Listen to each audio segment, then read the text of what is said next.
తమిళనాడు రాజకీయంగా ఉన్నటువంటి సస్పెన్స్‌కు ఇప్పట్లో తెరపడేలా కనపడటం లేదు.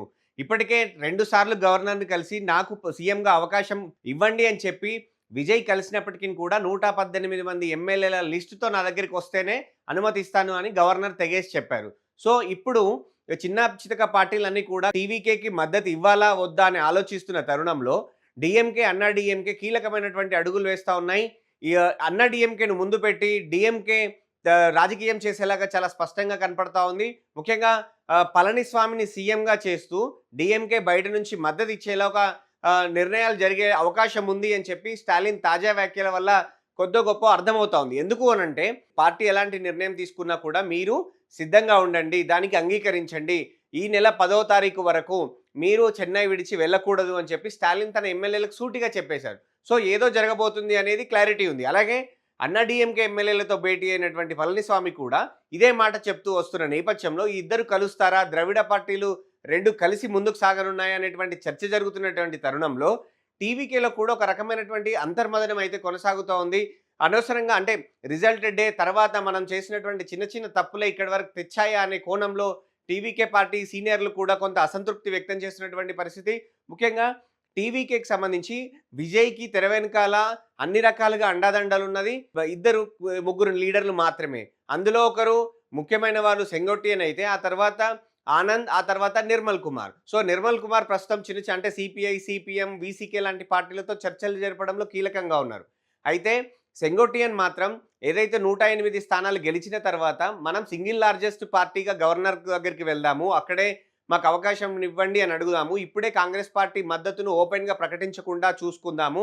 తద్వారా మిగతా కలిసి వచ్చి అంటే కాంగ్రెస్‌ను చూసి వెనుకడుగేసే పార్టీలు ఏమైనా కలిసి వస్తాయో లేదో చూద్దాము అని సెంగోట్టియన్ సలహా ఇచ్చారు. కానీ ఆనంద్ మాత్రం లేదు లేదు కాంగ్రెస్ పార్టీ ఓపెన్‌గా బహిరంగంగా వచ్చి మద్దతిస్తున్న తరుణంలో మనం మద్దతు తీసుకుంటే ఇంకా కేవలం 4, 5 స్థానాలే కాబట్టి ఎవరో ఒకరు వస్తారు అని చెప్పి ఇచ్చినటువంటి సలహా వల్ల ఈ 2 సలహాల్లో విజయ్ ఆనంద్ వైపు మొగ్గు చూపారు. సో, ఓపెన్‌గా కాంగ్రెస్ పార్టీ మద్దతు తీసుకున్న తర్వాత బీజేపీ అసలైన గేమ్ స్టార్ట్ చేసింది. సో, ఎలాగైనా కాంగ్రెస్‌ని ఆపే ఉద్దేశంతోటే విజయ్‌కి ఇప్పుడు ఇబ్బంది అవుతోంది. సో, బీజేపీ ఒక్క ఆలోచన మొత్తం కాంగ్రెస్‌ని అధికారానికి దూరంగా ఉంచడం. సో, ఇప్పుడు కాంగ్రెస్ పార్టీ కూటమిలో ఉంది కాబట్టి సో, ఈ తర్వాత తమకెందుకు ఇబ్బంది అన్న ఉద్దేశంతోటే ఇప్పుడు టీవీకేకు, విజయ్‌కి కూడా రెడ్ కార్డ్ గవర్నర్ ద్వారా ఇస్తున్నట్టుగా కనపడుతుందనేది రాజకీయ విశ్లేషకులు కూడా అంచనా వేస్తా ఉన్నారు. ఇటు టీవీకేలోను కూడా అర్థం వచ్చేలాగా అంతర్మదనం కూడా కొనసాగుతుందని తెలుస్తోంది.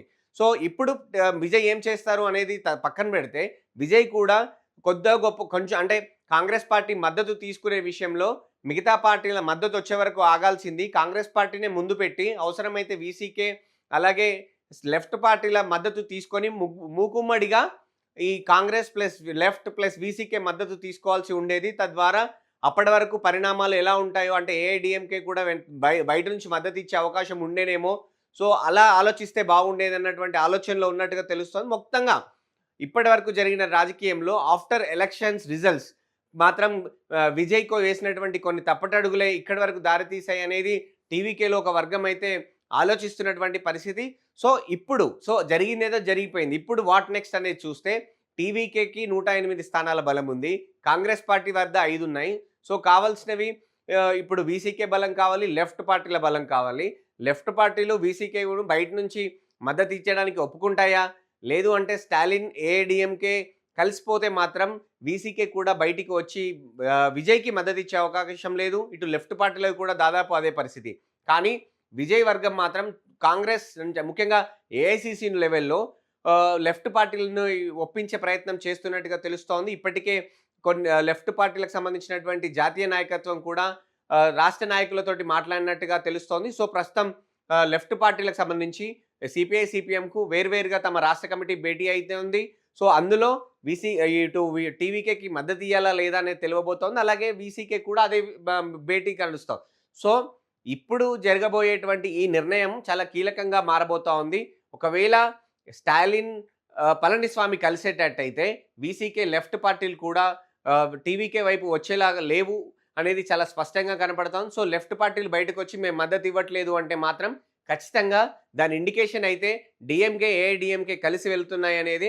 అయితే ఇవన్నీ జరుగుతా ఉన్నప్పుడు బయట ఇంకొక రకమైనటువంటి వార్త ఏమొస్తుందా అంటే సో 108 మంది ఎమ్మెల్యేలతో విజయ్ రాజీనామా చేయబోతున్నారు అని.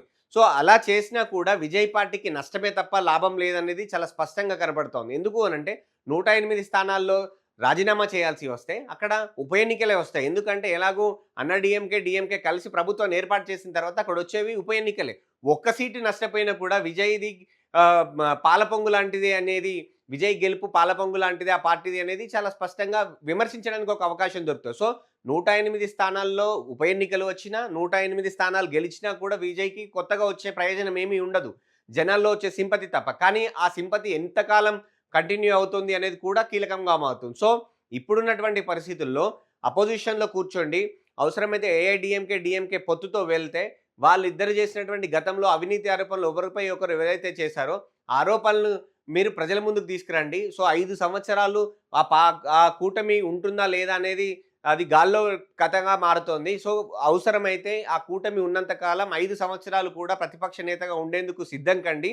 సో ఆ తర్వాత మీరు 5 సంవత్సరాల వరకు సిద్ధమై, మానసికంగా సిద్ధమై ప్రతిపక్షంలో కూర్చోవడానికి కూడా రెడీ అవుతే మాత్రం వచ్చే 20 ఏండ్లు మీదే రాజకీయం, మీరే కింగ్ మేకర్ అవుతారు. కింగ్‌గా మీరే ఇక్కడ పాలన ఏలుతారు అనేది కూడా రాజకీయ విశ్లేషకులు కావచ్చు, విజయ్‌కి సంబంధించినటువంటి సన్నిహితులు కూడా సూచనలు చేస్తున్నట్టుగా తెలుస్తోంది. సో విజయ్ ఏం చేయబోతా ఉన్నారు అనేది కూడా ఇప్పుడు ఆసక్తికరంగా మారింది. మొత్తానికి విజయ్ ఏం చేయబోతా ఉన్నారు అనేది లెఫ్ట్ ప్లస్ వీసీకే మీద ఆధారపడి ఉంది. సో వీళ్ళు కూడా టీవీకే వైపు రావాలన్నా, స్టాలిన్ వైపు వెళ్ళాలన్నా కూడా బ్యాక్ ఎండ్‌లో స్టాలినే ఉండే అవకాశం ఉన్న నేపథ్యంలో ఏం చేయబోతా ఉన్నారు? విజయ్ అప్పట్లో అంటే రిజల్ట్స్ వచ్చిన తర్వాత విజయ్ వేసినటువంటి తొందరపాటు చర్య ఇక్కడి వరకు దారితీసిందా అనేది కూడా చర్చనీయాంశంగా మారింది. సో ఇటు కాంగ్రెస్ పార్టీది కూడా అదే పరిస్థితి.